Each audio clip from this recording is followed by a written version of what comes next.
Yeah. That was something I liked about her. She,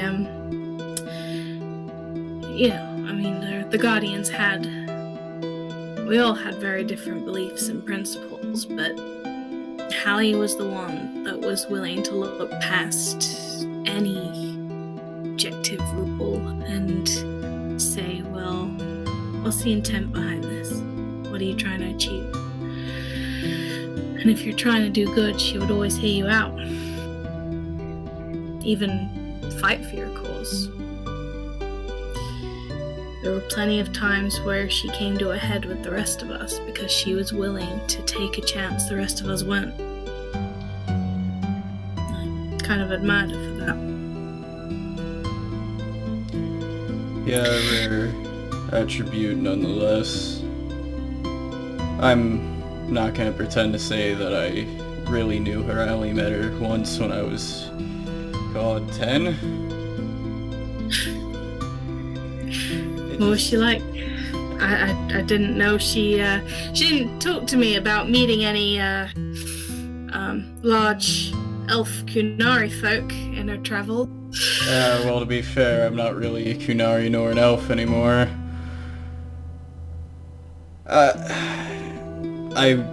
My skin hadn't quite grayed yet, my horns weren't really this.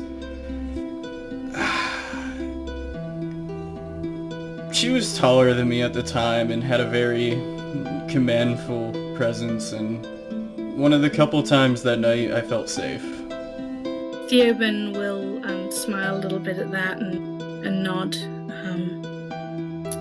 But he probably won't say anything if you say.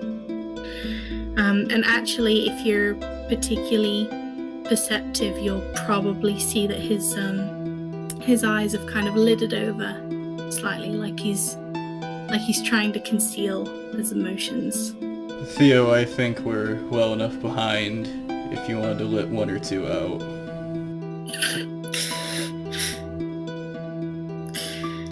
No, I'm fine. I didn't have that big a breakfast. Believe me, I know that look. You aren't fine.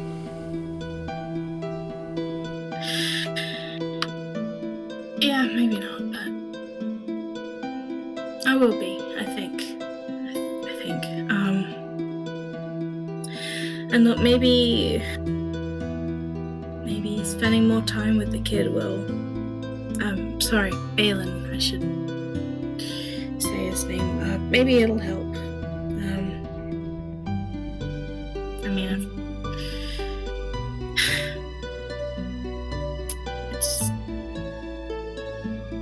I guess you're never really done grieving. No, you're really not. You just kind of accept it and keep going. Theo, well, I'm not gonna pretend I know what it's like to have a lover die on me. I know what it's like to be abandoned in that same way. Yeah. For the first time, I've been feeling things that I thought were thoroughly gone since my fiancé left me. Oh. Do these things flare up when you're with, say, Violetta, by any chance? I mean, I'm not blind. I can see the signs from her. Yeah, she is not a woman of subtlety.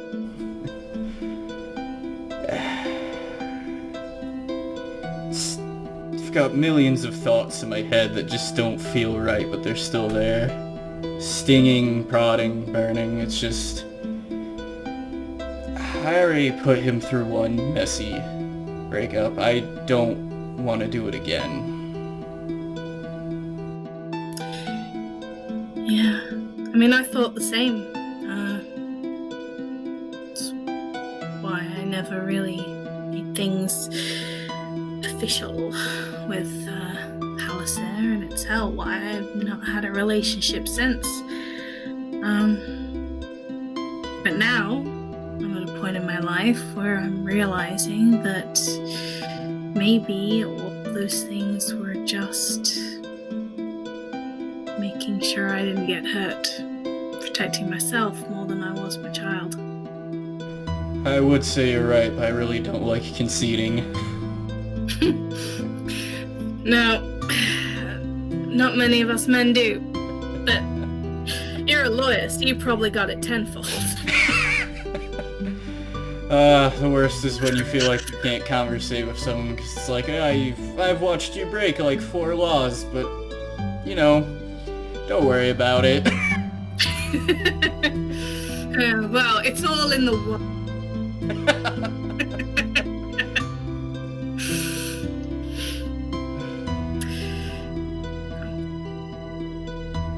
I don't know. Would it really be so bad for Balin to see you happy? Probably not.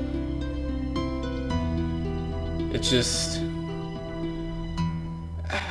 I don't have to explain to you. You always see them as something pure and precious. He's always gonna be my little Bale. Oh, yeah. Rosie will always be my little dumpling. She's not able to get over that. I've told her time and time again, it does not matter how old you get or how far you leave, they're always a part of you. And that's not going to change even if he's not with mission. Yeah. Shame though. Things were just starting to take off for me and her, and I'm gonna have to tell her she's gotta take Balin away. Well, that just means you'll have to find other reasons to get together. I know, the way I see it, take the kid out of the equation and you got more grown-up time. You have a rather perverse, straightforward thought, don't you? It's a habit. I mean, you've heard about the diagrams, right? I mean, a guy that's a shy prude doesn't really go around looking at anatomical drawings of people. It's just not my nature. And dwarven fertility, big issue right now. Procreating is sort of what we're taught. I'll just take your word on that. Good choice. Well, if my daughter is to be with someone that isn't a dwarf, I should very much like it to be someone who's honest. You know?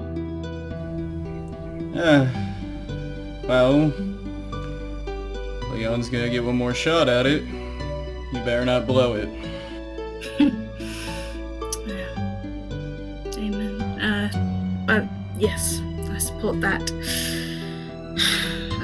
But I don't want to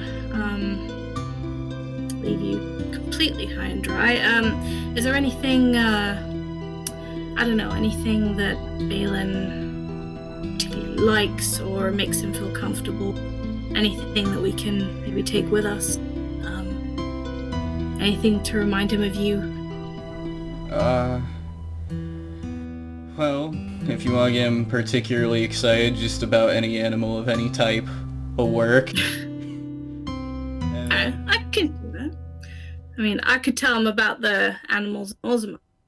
A Bronto or a Nug. He's gotten to see a few, so he'd like that. One thing we always enjoyed was getting to take a trip to Cumberland every month or so and just spend the day fishing. Fishing? Yeah, okay. There's a first time for everything, I guess. Suppose much like the sky, I always figured that you get too close, the water just kind of fills you up. Well, I mean, you can actually fall into that one. You can? Oh, okay. No, it'll be fine. It'll be fine. Don't worry. I got that experience. It'll be fine. Thanks. No worries. You take care of yourself. Remember that everything you're doing, it's gonna be for him. It's gonna be to get back to him. Don't keep him waiting. So yeah, at that point, I think Theoben will kind of look for a point in which to kind of speed up to Pasha, which is probably quite difficult because Pasha is, Pasha's figure and speed is like not on par with Theo. She's much bigger and quicker. So because probably from all the time she's been like rushing forward. So Theo's kind of almost double run to catch up with her. Hey, Pasha, right? I think upon noticing that Theo is kind of out of breath, she'll slow her pace ever so slightly to kind of accommodate that, but she's still surging onwards, kind of, and she, yes, Pasha, Theoben. Yeah, sorry, I get it. If you want some time alone, I just well, I've been noticing that you've been perhaps going through some stuff, and I've figured, well, if I need to join the queue of people that want to check if you're okay, then I'm gonna do that. You seem to be going through something. Something is a word for it. I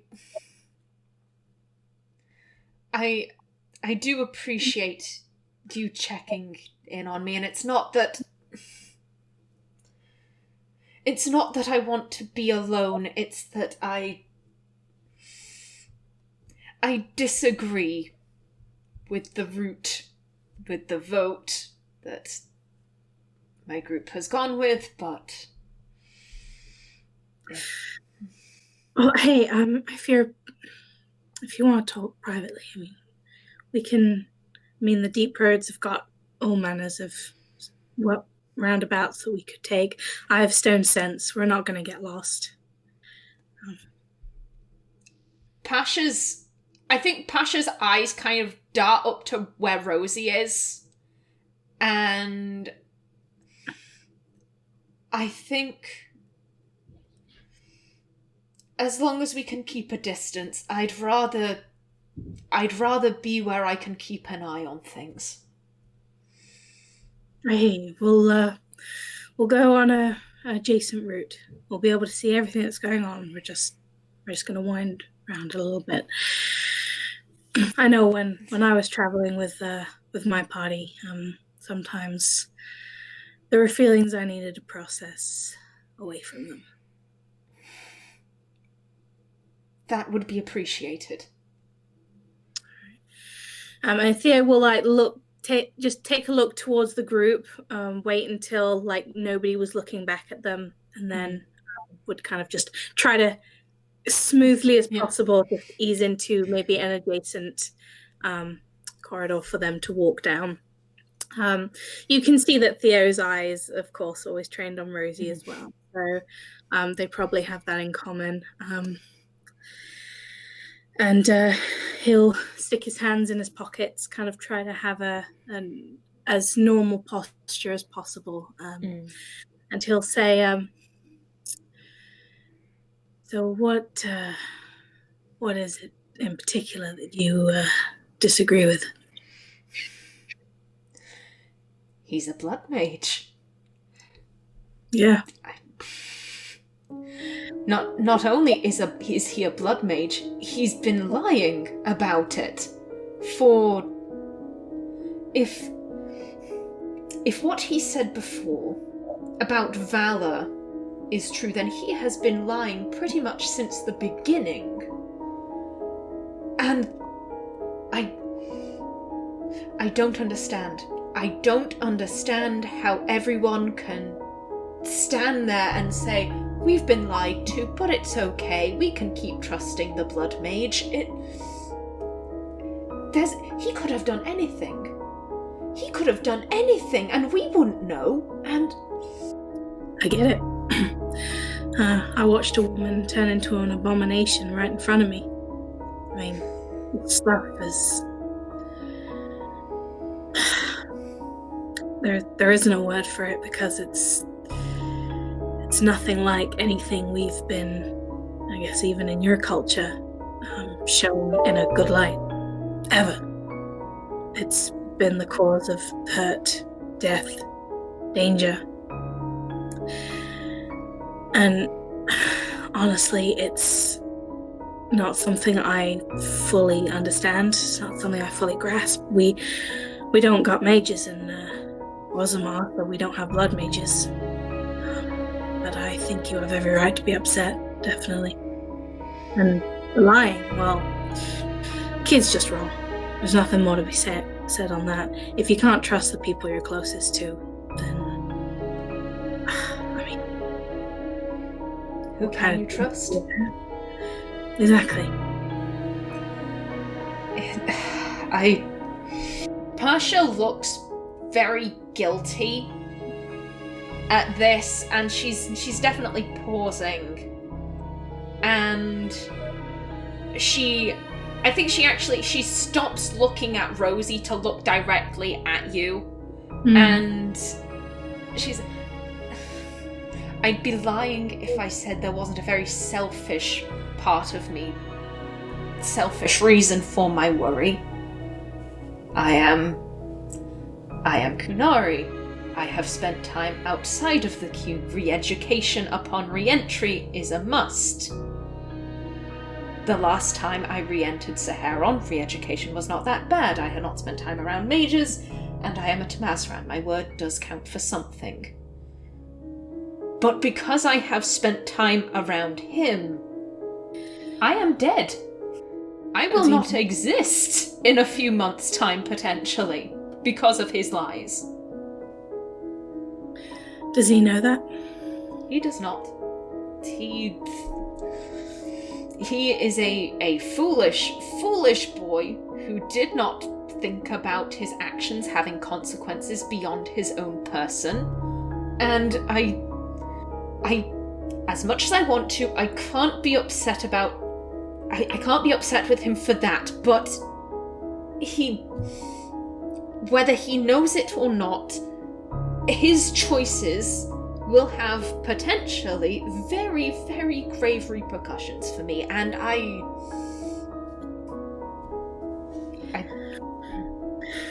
Well, he should already know that. It's a fool to think that your decisions only affect yourself. And I don't suggest that you hold back when, you don't seem like a lady that does that anyway, but, he should know. He's young, sure. That doesn't excuse it.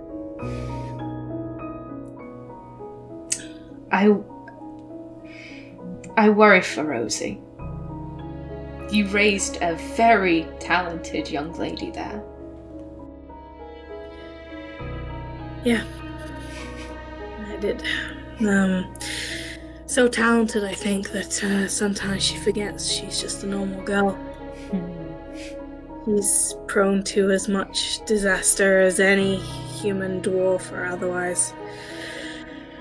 And I'm trying to protect her from that, but you get to an age where there's nothing you can do.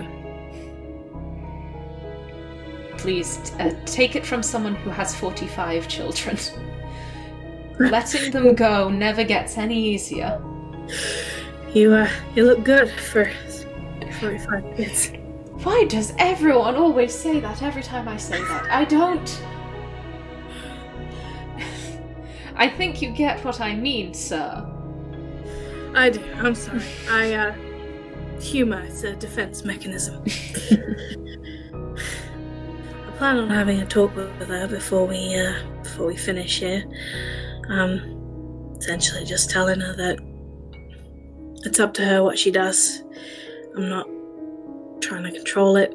I can only support what decisions she makes, but all that said, I am still her father, I am still her parent, and I will go home worrying about everything that's going on here. I can promise you I'll keep an eye on her, if that would make you feel any better. Yeah, it would. It's fine, I guess. As much as it may not have been very popular, getting the reports was at least a way of knowing where she was, what she was doing, and what the risks were.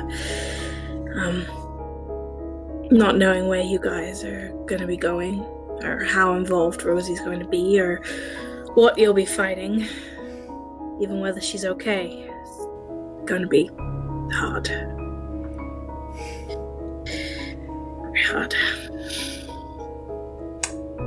I do apologize for that. I was rather instrumental in getting her to stop writing those letters. If I had realized she would stop writing altogether, then I don't think I would have done it, but...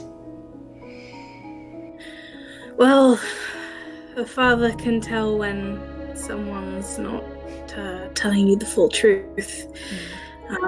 I think even if she had written letters, if she were holding anything back, I would know. How do you let go? I'm probably asking an impossible question, but 45 kids, you gotta have some tips. With great difficulty. And some of them you never let go. Some of them you remain there forever, knitting them scarves and making sure that they're eating properly. But sometimes you look at a child and you know they're ready. They don't need you anymore, not in the way that they did. And I think that can make it easier. Yeah. Easier for a time, I guess. I guess it's also the well, I don't know how much you know. You probably don't even like it coming from your culture, but the biotics, the things that she can do. I mean, they're controversial, and I didn't support it happening to her. It was done against her will. Really? Yeah. She never mentioned that. She doesn't. I don't know why, but I seem to be the only person that talks to her about a condition, and I think that it's probabez because she doesn't like to draw attention to it. Well, except in the obvious ways. And I think, well, if I'm not there asking her if she's got a migraine, if she's taking painkillers, if I'm not there to ask her if she's struggling, is she gonna tell anyone? Because it's unprecedented what happened to her.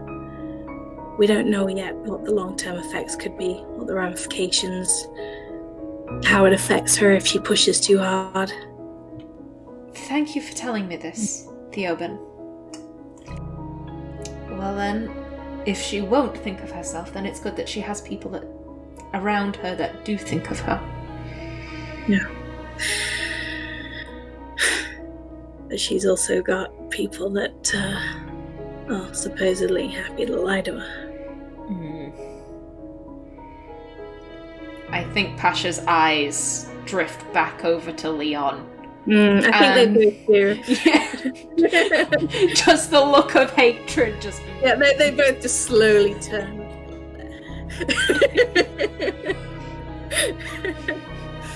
Pasha looks like she wants to say something, but I think she holds back. She maybe kind of puts a hand on Theoben's shoulder and gives like a just like a little pat of like a I agree, an agreeance pat.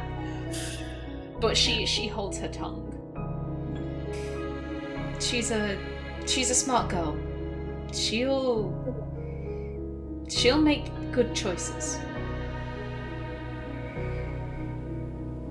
I hope so. I care a great deal for certain people outside of the Cune, and I think Theo could notice her eyes go to Russo. Her eyes just dart straight to Russo. Mm-hmm. And by every right, everything that the Cune says, I should not feel this way. They are Bas. They are the unenlightened, and they are nothing. They are things. Why concern yourself with things? Why get attached to things? And because of this, when I am re-educated, all of that will have to be wiped away and torn down so that I can be rebuilt correctly. I don't know if I'm making much sense in common. I think so. I mean, I'm not an expert on your culture, but I hear bits from Andrea. But I mean, is that what you want? Is that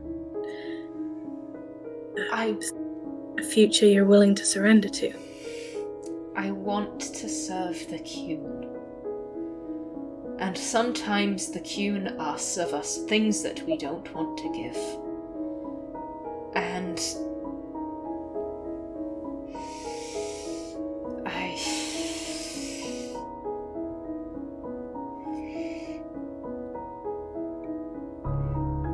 on one hand, I don't want to think about it. I want to put it off. But at the same time, I know that that is stupid. It is coming. The future is coming, and not thinking about it doesn't stop that. It's not what I want. Forgetting him and what we've been through is not what I want, and I think it would cause him as much pain as it would cause me, because he has lost so much. But the Cune will ask for its price. I mean, Pasha, it's not for me to obviously comment on what you want to do, but that's bullshit. That you would allow, that they would ask for all of these experiences, everything you love and care about, that they could suggest that you would be just the same, not better off to have these experiences. I mean, people aren't perfect, and we make mistakes, and we meet people that perhaps we sometimes wish we hadn't, or people betray us in ways we perhaps wouldn't wish. The reason we don't remove those memories is because they make us who we are. I wouldn't want to meet you not having any of that. Sure. You're a feisty lady, and I like that. And I'd like to think that some of that is... it comes from those experiences. The Cune demands mastery of oneself most of all. And if Leon has done something to my memories, has done something to my brain of which I am unaware, the Cune cannot risk that. The Cune cannot risk an infection from inside. I understand where you are coming from. Please don't think that I don't, but the Cune is... It's an organism living on an island by itself, occasionally waging war with Tevinter, but that's a story for another time. And if something were to infect that... Pasha, the kid studies plants. The kid, he's holding on to some book because it gives him connection to his family. I mean, I'm not condoning anything that he's done in being dishonest, but I would bet my last 2 mansions that kid isn't messing with your head. It's the fact that I can't say he is or he isn't. It's that uncertainty that he may have done something or he may not. And I think that uncertainty is much worse than knowing one way or the other. I mean, I know you know the kid better than I do, but I mean, on some level, you've got to know whether or not he's the kind of kid that would do that. I know, sure, he's not as sweet and innocent as he seems, but what you're describing is a whole other level of evil. Do you think he could do that? I thought I knew. If you had asked me yesterday, I would have said, no, of course Leon doesn't do blood magic. He's a good boy. And now I'm being told that apparently he did blood magic in front of me and I didn't even know it.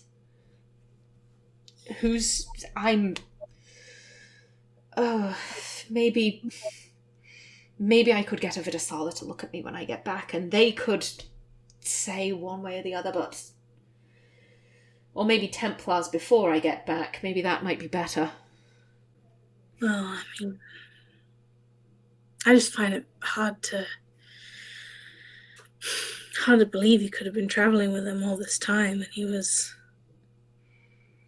I mean, what would the kid even do that for? Just to twirl his mustache? He's naive, Pasha, and he's incredibly doubtful of who he is and what his connections to the people around him are. But tainting people's minds and memories, I don't see it personally, but I understand the doubt. I understand the fear. I understand feeling like you can't trust someone.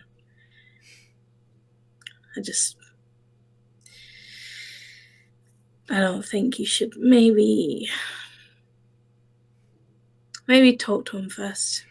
See. I mean, I'm not saying it'll make anything all better. It won't. Kid messed up.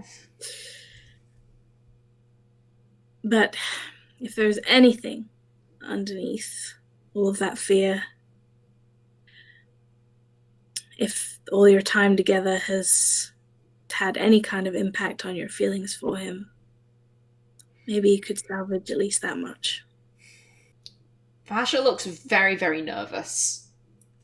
Like you have suggested, like, maybe jump off that cliff. It could help. You might fly. Or ghost him and carry on with your life, or, whatever. I'm not going to tell you what to do. Well, I mean, maybe I'm speaking purely selfishly now, but there are some magisters apparently that want to kill us all, and I feel like at that we might need a united front.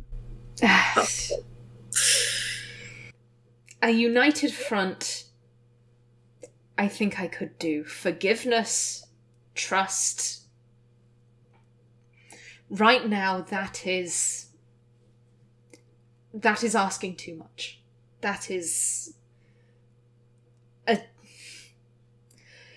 especially after, and she looks at her arm that Tyrion stitched and bandaged, and I think she runs her thumb along it, especially after this.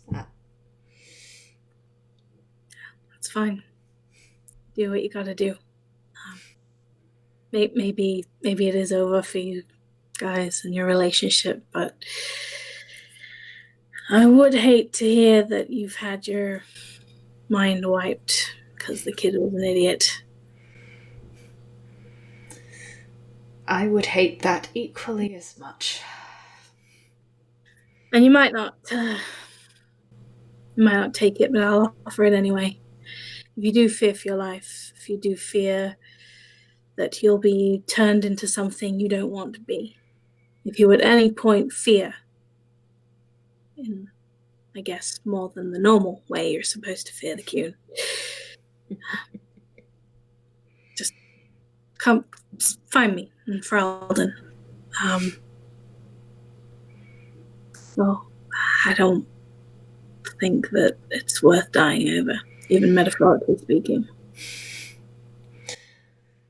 Ferelden is quite away from Saharon. I think that's the point. Thank you, Theoben. Apologies for that. It's fine. It's fine. I'm sure. When Rosie was a younger teenager, I got called a lot more colourful names. So it's fine. Can I tell you something foolish? Go ahead. Women tell me that all the time. Oh no, I'm sure you're more charming than that. Well, I like that you think that. When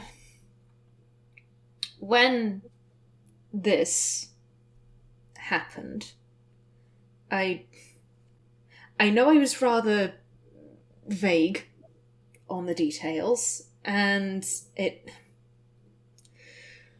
I think sometimes it can be easier talking to someone who is a relative stranger than people you know very well, kind of. Makes sense. I couldn't move. I some magic something, I don't know. And as the blood drained from my arm, I thought the stupidest thing. I think, people imagine, what's the last thing I think before I die, and that morbid curiosity. And it wasn't, this is it. This is how I die, surrounded by 5 Darkspawn creatures in the Deep Pro. It's fantastic. It wasn't even about Dandelion. It was, I'm going to have to apologize, and she's never going to let me live that down. And that is... Well, and how would I apologize if I were dead, but I thought that was the stupidest thing. Wasn't. We can talk in all these collectives, but when we come down to it, we're all just people. And we don't like being shown up.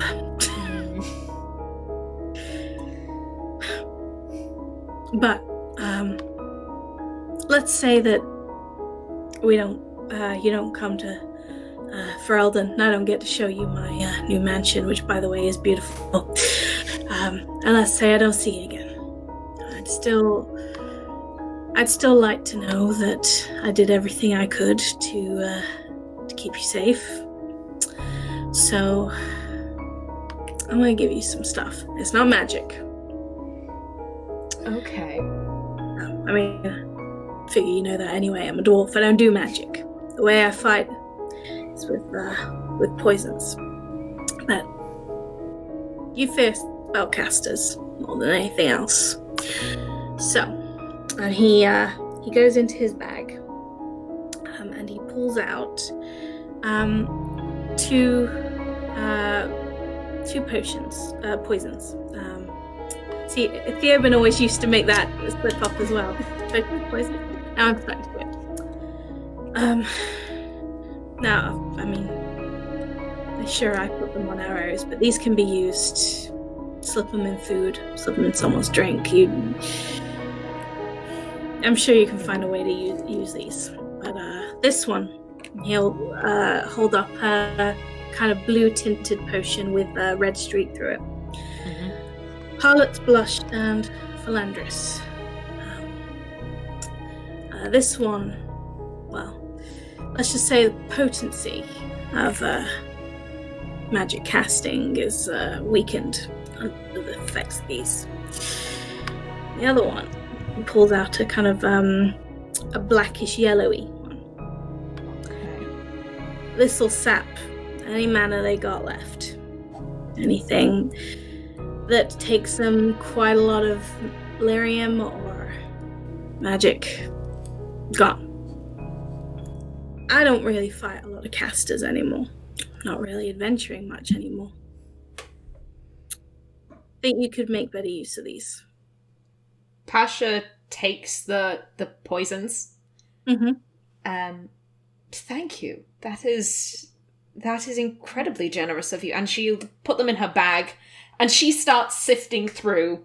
Mm-hmm. And because apparently Pasha always has cakes or cookies on her for some reason, she just always has them, just like in like little to-go boxes or something. I don't know. It makes total sense to me. I think she'll scrounge around, and she pulls out this it's slightly crumpled, but I like to think she keeps her packaging very nice and like so it's like maybe like a stack of 5 cookies with like a little ribbon around the top, and she'll hand that to Theopen, and just like these are salted caramel and dark chocolate. I'm very partial to them. They smell good. They do. They go very well with certain teas. The vanilla-y teas. That beautiful. You don't see stuff like this in Orzammar. And he has kind of like almost a look of mischief before he just goes, good. Oh, well, I got the caramel. If, theoretically, if I do find my way to Ferelden, and you ever want to go into business bringing cookies to Orzammar, I want my name on the shop. Of course. I can see it now. Pasha's Confectionaries. You got a deal. You come to Ferelden, we'll talk business. Pasha will offer a hand for a businessman handshake. He takes the handshake. Theo is probably looking over at Leon, and I don't know, how does Leon kind of present at the moment? Is he looking down? Does he? How does he look? Yeah, so he's a little downtrodden. He's like gears are still spinning, like he's trying to think of something, trying to like introspective type look.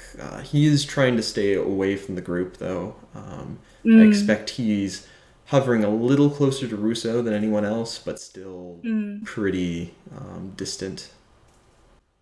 Okay. I think Theo he'll walk not close to Leon, but kind of adjacent on the same wavelength.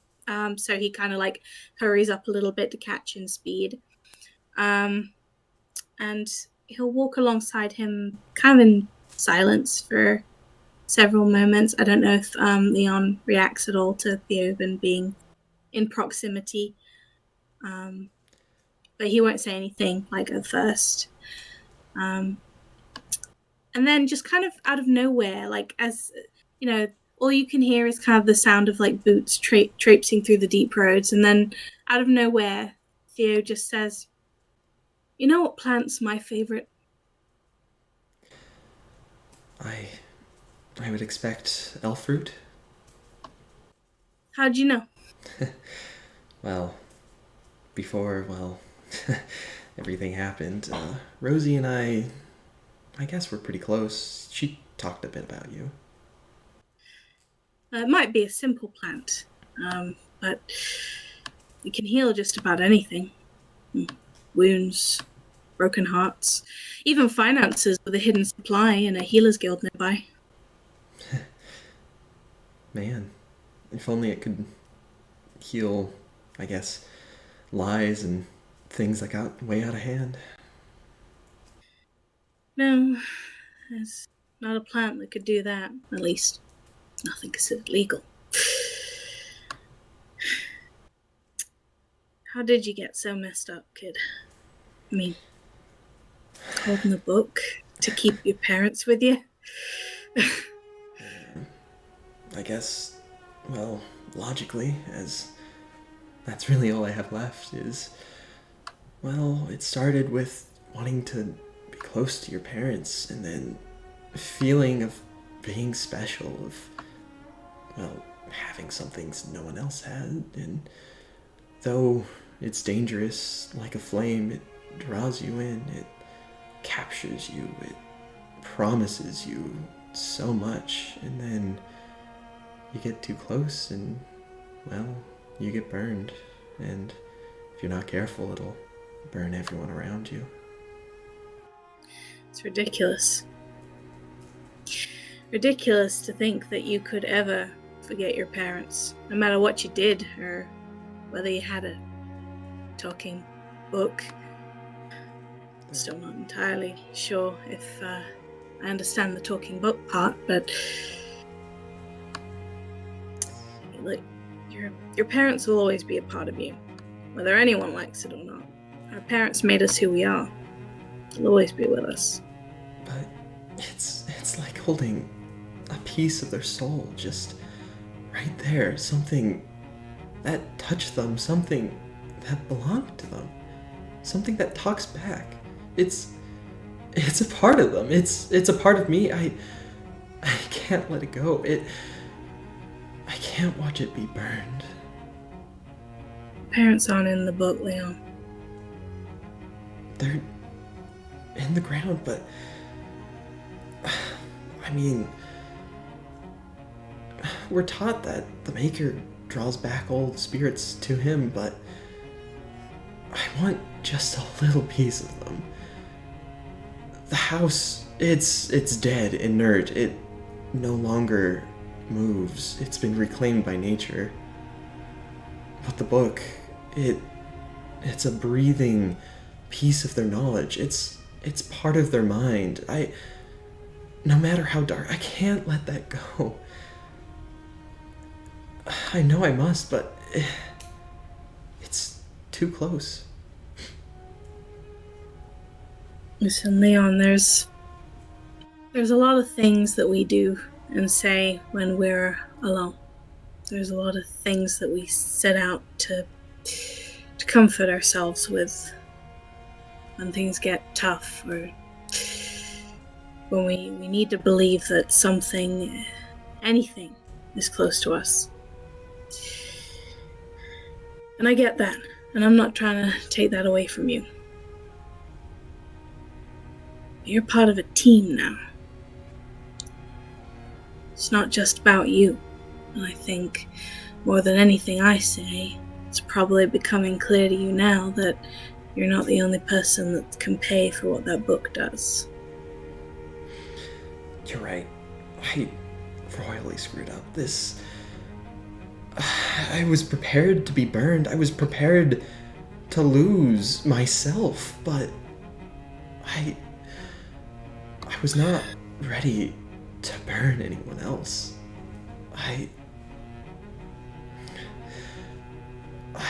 Rousseau threw himself into the fire to pull me out, it felt like.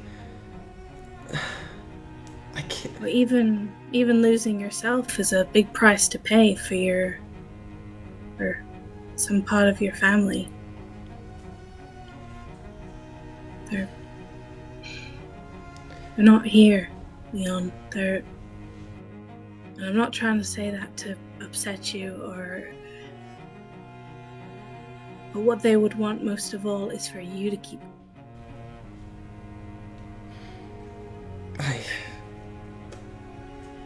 I know that. I understand that.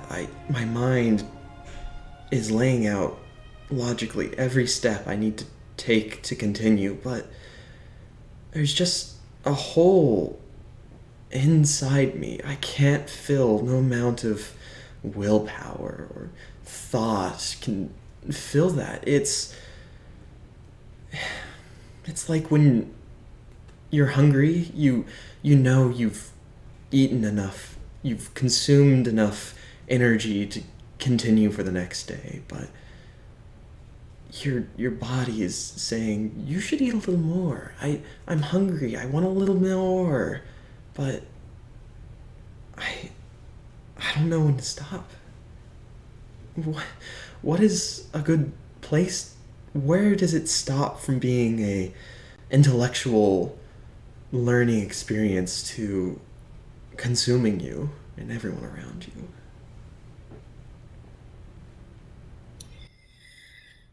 I would say when it stops helping you live your life. Leon, you just said to me that you would lose yourself for this book.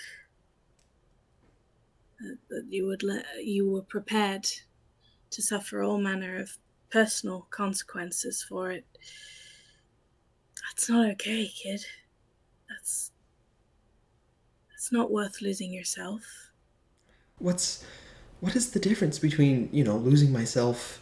Well, I understand, the idea of losing yourself in blood magic is abhorrent and could lead to the death of thousands, but what's the difference between me and, well, blood magic and Cersei and his weapons of war? I guess I know blood magic is dangerous. No, you don't. I don't think you do, Leon. And I'm not really gonna spell it out either because I don't know the extent of it myself. But you don't talk like someone who knows what it can do. I watched someone I cared about very much become an abomination. Like that. She was gone. There was nothing left. And I had to kill what it left behind. You don't know. And that's fine, because I'm not going to talk to you about different kinds of magic and why blood magic is bad. To be honest, I let Cedric give all those spiels. What I'm worried about is that you're alienating the people that have been saving your hide, the people you've been working with, the people that care about you, for some perceived connection to people that are gone. As I say, they're never going to be gone completely. Your parents, I'm sure there are days where Rosie would have loved for her not to have a dad. But life don't work like that. Just forget all that chantry stuff. Forget all the make her this and that. I myself think about what this has done to people around you, your relationships with them, people you care about. Because I don't think your brain's going to be able to tell yourself anything trying to recite words from a book. I think you can say it. Say, yep, Chantry thinks this is bad. Probably doesn't mean that much to you. Doesn't mean that much to me. But think about the people around you. Think about how they're hurting right now. Yeah. I really messed up that one, didn't I? You did. I see their faces. The horror, the disgust. In fact, Caleb's not even looking at me. Pasha is off. I'm sure she's ready to sew my mouth shut. Yeah. I don't envy you that conversation. Or any of them. But there will have to be conversations. I like that some of your friends are willing to support you no matter what, but you do have to realize that there's more risk here than just yourself. And you need to realize what that impact is for other people. think it would be eye-opening for you to talk to them, because I'm gonna bet it's not the blood magic. I'm gonna bet it's the lying. I'm gonna bet it's the keeping things from them, not trusting them enough to tell them what you're doing. I mean, the idea of you that Rosie had has been definitely damaged beyond repair. How am I gonna face Rosie now? We had a nice thing going. It was something that helped me get up and get going for the day. And now I can't even look at her. I can't. It hurts to see her like this. She won't even look at me. And I deserve that. I have to be better. Yeah, you do. I'm sorry that when they were handing out the tough love speeches, I guess they doled a little extra here, but listen, for what it's worth, I don't think you're a bad kid, Leon. I mean, you're squeamish and you've got a heart full of people that aren't coming back. But you're not a bad kid. And I do think you made a mistake. I think you kept making mistakes because you didn't know what else to do, and because it's familiar. And maybe in the beginning because you weren't sure how much these people were going to mean to you. But even though I say that you messed up, I don't know. Talk to him.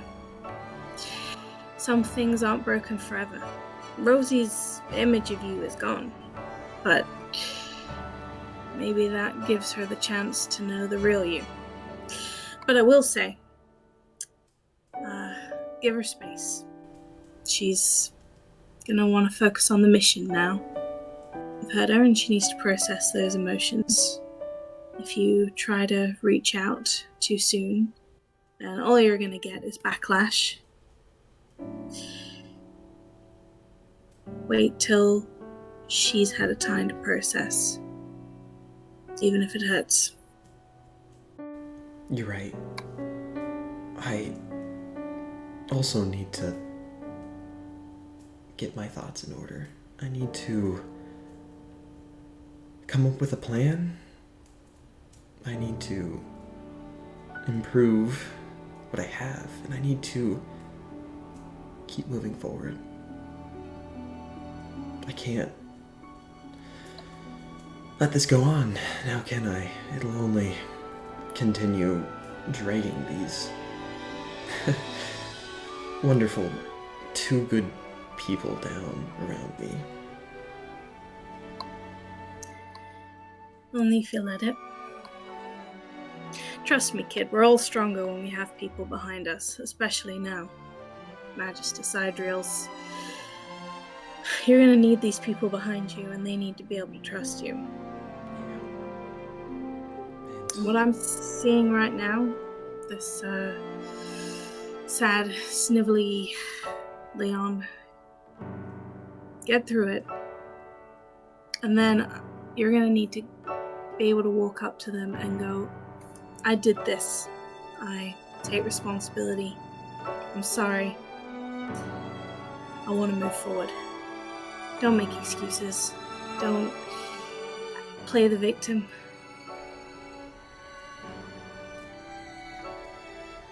Yes. Alright. I need to. We have a goal now. As hard as it's going to be. Do. Big one. Well. I figure that probably another reason you're really sticking to the familiar. You're thrown into this crazy world where nothing is quite as it seems and everything wants to kill you. That'd drive any man insane. Man. Everything wants to kill you. That's a pretty apt description of what we're about to jump into, isn't it? Oh no. Oh yeah. We had our time, the Guardians, and I suspect your time is coming too. How do you handle just death around every corner? I've already told you. People. I mean, hell, I have a hard time thinking of any future for myself beyond holed up in some dark, dank corner of the deep roads, hugging my legs with friends. We dealt with a lot. You'll be dealing with a lot. And talking to people and having people to rely on. Also, people to come back to when the adventure's over. It helps. Yeah. It gives you something to live for that isn't just a book. Man.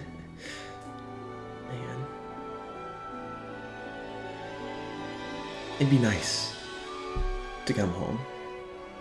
Have a place that's, well, you can put down roots.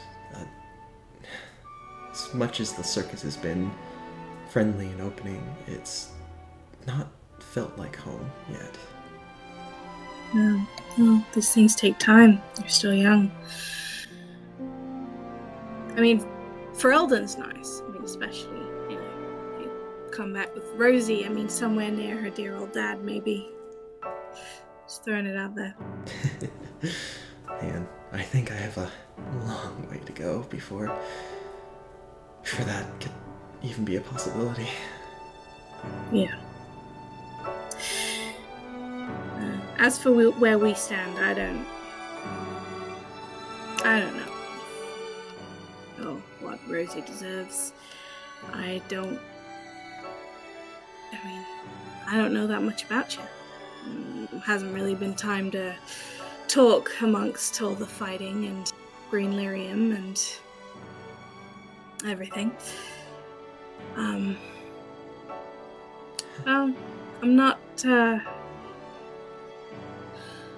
the habit of doubting my daughter's decisions. If she decides to forgive you, and if something does happen, big if, you give her the space first. You wouldn't be the worst thing for a son-in-law.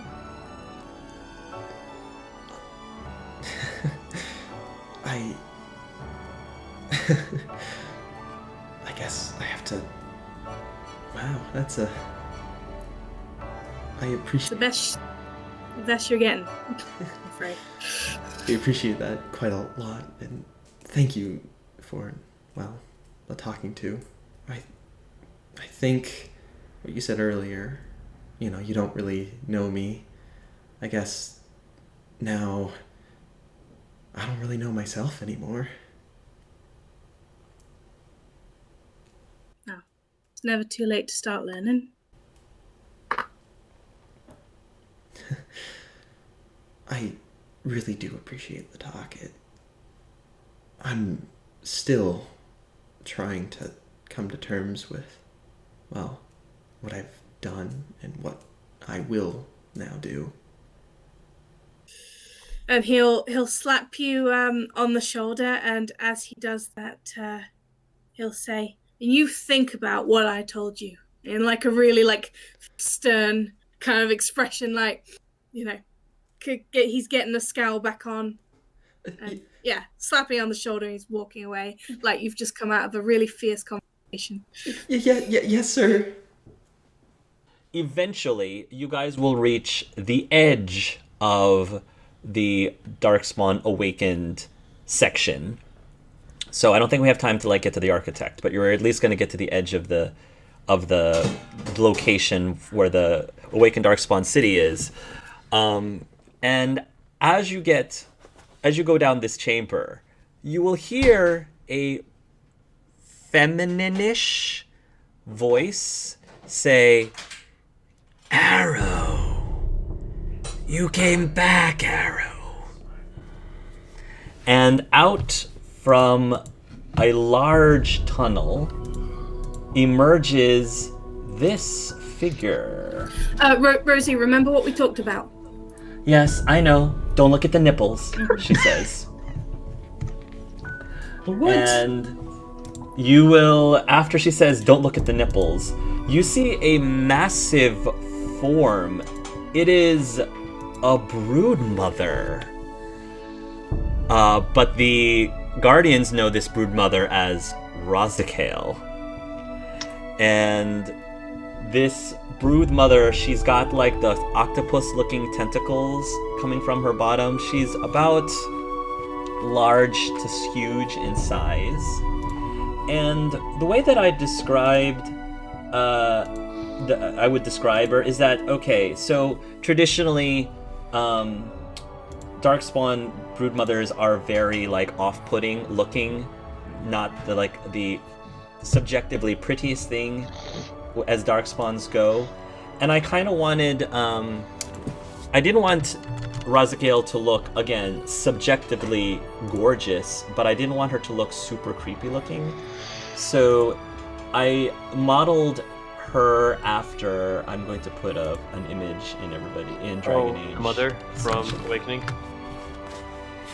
So I modeled her after this creature, which is called, I think it's called a blue dragon, which I think is very like thematic too. The blue dragon, or whatever this creature is called, is a real life creature that is a sea. It's in the water, and so the little fin like things, the beautiful bluish fin like things, is what is from the drawing. Which, by the way, Jordan, thank you, Jordan from the Wizarding World.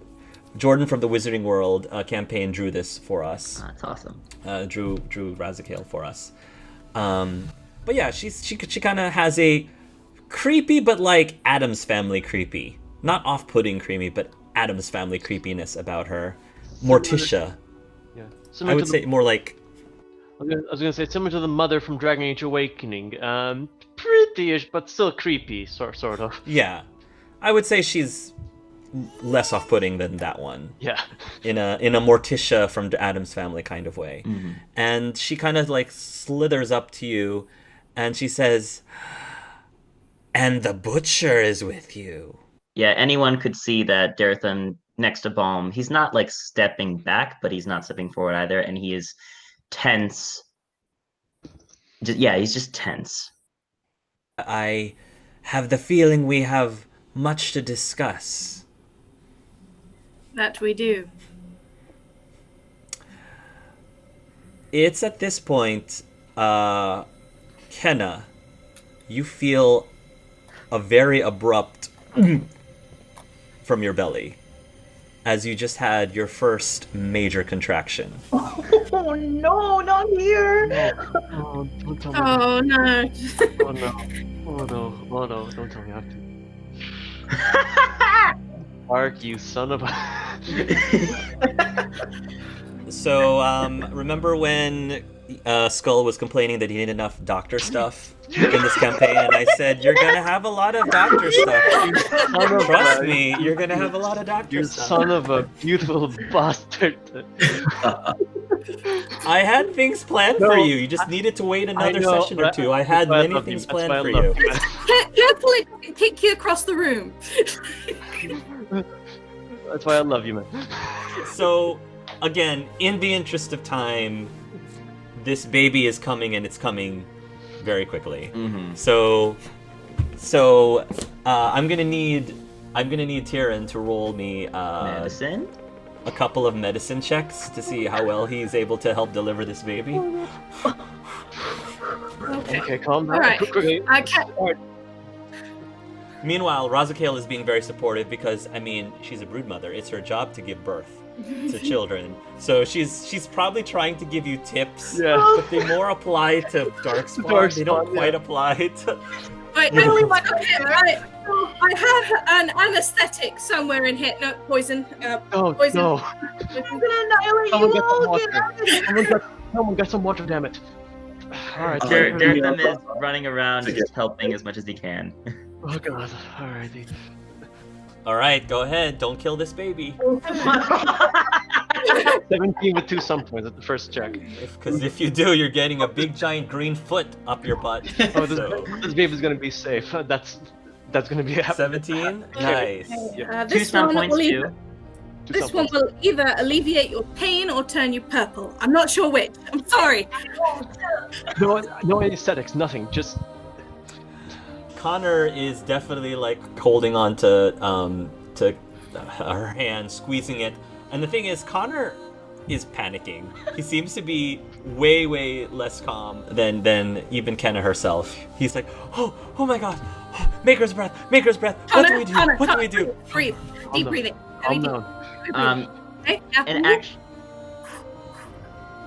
as this is going, I kind of go up next to Theobin and I just put a hand on Connor's shoulder because I've gone through a similar thing, not exactly, but with Saris. So I kind of just will start like coaching Connor, going through the things that I was thinking and just say, Connor, we're going to make you busy. Come on, you need to focus on a task. And I just move him along with me, basically doing everything that my dad did for me when Saris was being born. Here's some water, Tyrion. Yeah, just alright. Oh god. Do you need a fire to keep the water warm? Yeah, we need to keep them warm, right? Do it quickly. He's like trembling. I would like for Kenna to roll me a stamina roll, please. Constitution stamina. How you doing, Kenna? We'll see. Okay. Yeah, that's it. Yeah. So it's very painful. But Kenna's a tough girl. And she seems to be braver than Connor right now. And so she, you know, I'm assuming that Avar, they're used to, you know, giving birth as natural as possible. I mean, maybe they might have vegan magic assistants, maybe. But she's a trooper, and I will say roughly an hour later, the cavern is filled with the cries, right on cue, with the cries Good job, Brody. of a tiny baby. As soon as the baby emerges and Tyrion is holding onto it, before Connor or Kenna sees it, roll me a spot perception seeing, please, Tyrion. Oh god, it's got like Okay. 4 arms. Oh no, it's a Darkspawn baby. 14. It's quite a baby. 14. You're about to declare the gender of this child, but you don't know what to say. What? Because the child has, and this is a real life thing, the child has a condition called ambiguous genitalia. Ambiguous. You're not sure if you can assign a gender to this child right now, because you can't tell because it's ambiguous. The second thing is that its skin is still relatively thin, and you can see the blood vessels of the child very faintly, not like super obvious, but you really, in a certain light, you can see little tiny glowing green sparks running up and down the child's blood vessels, green. And I'm gonna say that Theobin will see this green like sparks running up and down through its veins, the bloodstream, and you just remembered something. Back during the reunion session, you guys were attacked by mutated Darkspawn, and Kenna got stung by a scorpion Darkspawn. Now at the time, you gave her an antidote, and you said that because of the antidote, it should cure Kenna and she'll be fine, which you're correct. But when she was stung, she was already pregnant. She already had a fetus or embryo growing inside her. And some of that green lyrium magic from the stinger perhaps got to the baby. And that may explain why it seems to have this green lyrium flowing through its veins. Kenna. What? I probably, before this happened, would have told Kenna and Connor about my suspicions. So I'm gonna say I would have done that. So Tyrion, I will say that outside of that, the baby is completely healthy. Outside of that. But I don't know if it's male or female. But you don't know if it's male or female. You can't tell. Kenna. What? They're beautiful. Tyrion, what do? You haven't showed it to them. You haven't showed the child to them yet. He is struggling right now. I'm looking this up a bit. He's right now like confused, but he doesn't know what he's gonna do. What he's gonna call either a man, and there's only one conclusion he come to. Your child is a day. What? He'll lift up the child, and what you'll notice immediately is that it's got puffs of hair. The child has the same hair color as yours. It's like light and goldeny. It has Connor's eyes. It has your mother's lips. It has your mother's lips. And it has your brother's nose. Your brothers both have the same nose. It has your brother's nose. Have it wrapped up in a bundle? Yeah. Tyrion? Yeah, I wrapped it up. So you have it wrapped up in the bundle. I'm going to say though that you can choose, because again, you're under the effects of, labor, and you can choose whether or not you actually notice in this moment the green specks of light in their veins, but it's up to you if you choose to notice it or not. She probably does, but she probably thinks she's just under like the labor thing, and she's going to call them Gizly, which means ray of light. Aww. When you look into its eyes, there's like almost like a flash of green. It's still Connor's eyes, but there's like a flash of green tint to it. And then as soon as you hold the child, it's very warm in your arms, and it immediately latches onto you skin to skin. And its voice, even though it's like crying a little bit still, there's something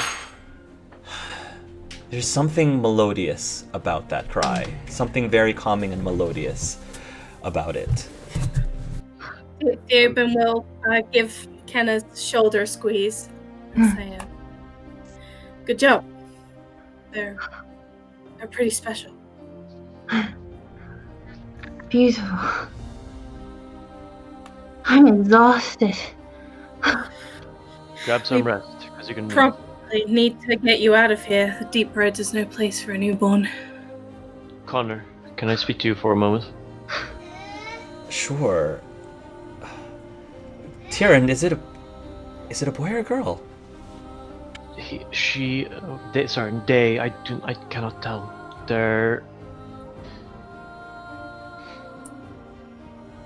They have a condition. I've only read this. It's a unique one. Ambiguous genitalia. Is unknown. Is it like hermaphrodite? Something like that. So I cannot call if it's a male or female. Just might have to scratch some stuff out of your diagrams is all. It's the child is healthy though. Is healthy and well. And it's up to you and you want to treat it as a boy or a girl. Or they. he pauses for a moment. He's absorbing this, because of course it takes him by surprise, takes him by shock. This is not what he was expecting. But then he takes a moment, and then he says, they're healthy. That's the most important thing. As for whether or not we treat it as a boy or a girl, I guess that's something that we'll have to decide. But ultimately, Gisli will decide, I guess. Yeah. What applies best. Yeah. Your child's a healthy one. What are the flecks of green, though? That I wouldn't know. That is you have to talk with Ken and anyone else who might have maybe there's something happened during the pregnancy. I can help you with that one, Connor. If you want me to explain, I can. But it's not because. Is it because of diet? Is it because? No. It's okay. else. He'll get up because he was previously kind of crouched down, comforting Kenna. I just need to know. Did is it my fault? Did it come from me? It's nothing about you. It's nothing about her. It is not hurting the child in any way. Okay. Do you remember when we were in the deep roads months ago? Yes. We were attacked by the Darkspawn. Kenna got stung, and I applied the antidote. She's fine. She's fine. Right, I remember that. But I think some of it might have made it to the child. Listen, I've got samples. We will study it. We will make sure that this child is as happy and healthy as we can. We don't know its effects right now, but we can. It's not gonna, sprout wings, or they're not gonna sprout wings or anything, or. Connor, this type of lyrium is unprecedented. We don't know what it's capable of, but it's not harming the child. No. He glances over at Kenna, and I think, Kenna, you're probably just snuggling, and you probably have your eyes are shut. And as you're snuggling the child, you feel like somebody's giving you a hug, like a big cuddle hug. And I don't know if you open your eyes, but anyone who's watching start to faintly see what looks like relatively large green glowing arms. Is just like pulling you into this hug and just keeping you very it just feels very safe and warm and protective right now. And Connor kind of looks at it and he says, "That's my kid." That is your child, yes. Healthy, safe. It's not what I expected, but they're the most beautiful thing that I've ever seen. And not knowing the gender of Theoben is still technically an option. Okay, so about that, let's talk. Connor. Not right now. Connor, enjoy your time with your wife and your child. Go.